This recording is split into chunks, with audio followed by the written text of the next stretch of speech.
Hi guys, my name's Anisha Golson. I'm doing my closed book presentation on Alexander and the Terrible, Horrible, No Good, Very Bad Day by Judith Virus, illustrated by Ray Cruz.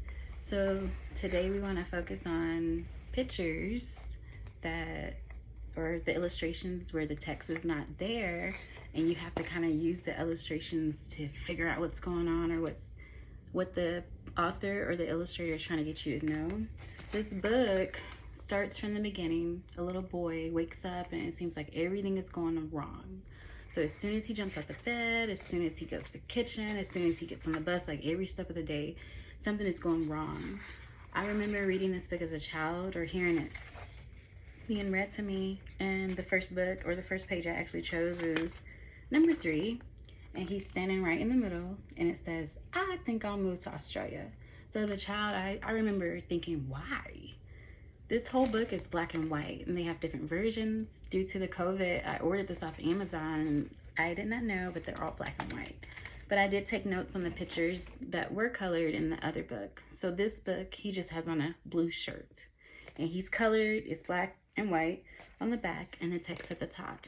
And just look and focus on his face. So this is the first page I want to focus on.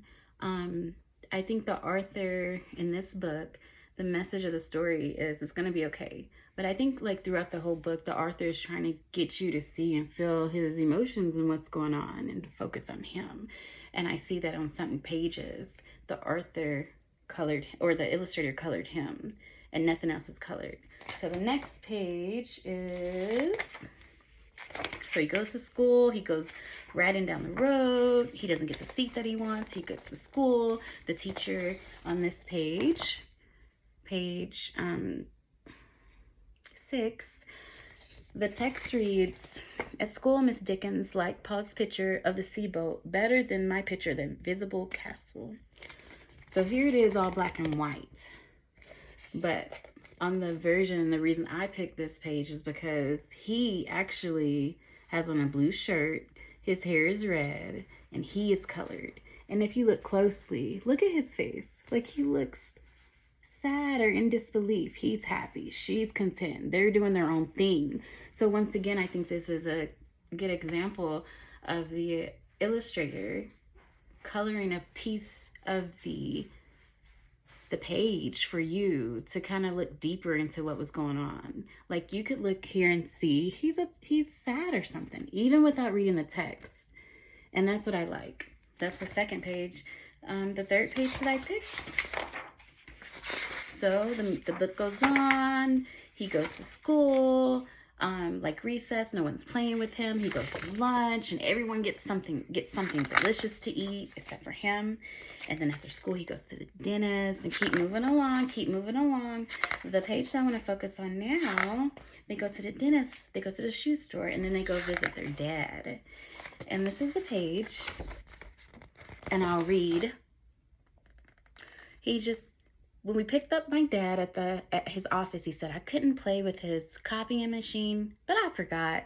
He also said to watch out for the books on his desk, and I was careful as I could be, except for my elbow. He also said don't fool around with his phone, but I think I called Australia. My dad said please don't pick him up anymore. I think I'll move to Australia. So you see, everything I just read, you can see it going on in the book. And I picked this book I picked this page as well, because on these 2 pages, he's colored. So you see everything's going on. It's kind of chaotic. There's paper. The mom's like stressed. The dad's like, oh my goodness. And look at him. Look at Alexander. So in the book where there's color, he's colored. His ice cream, everything. And look at him. He looks content. Even though his dad is saying, don't do this and don't do that. And clearly you can see stress, you know? So I think this is another page where like the illustration, it kind of, stood out to me, and it made me think and look at him and say, it's okay. And that's where that message came from me. He's sitting there eating ice cream. His day basically was terrible or horrible as he felt, but he went to go see his dad. The day's over, kind of, and he gets to eat ice cream. So we went over like what I think that the the message of the book is. If I had to pick up a quote for the book, I would have to say, I think I'll move to Australia, because that's what Alexander was saying every time he became upset or he needed to vent or something. I hope you enjoyed my video. Thanks.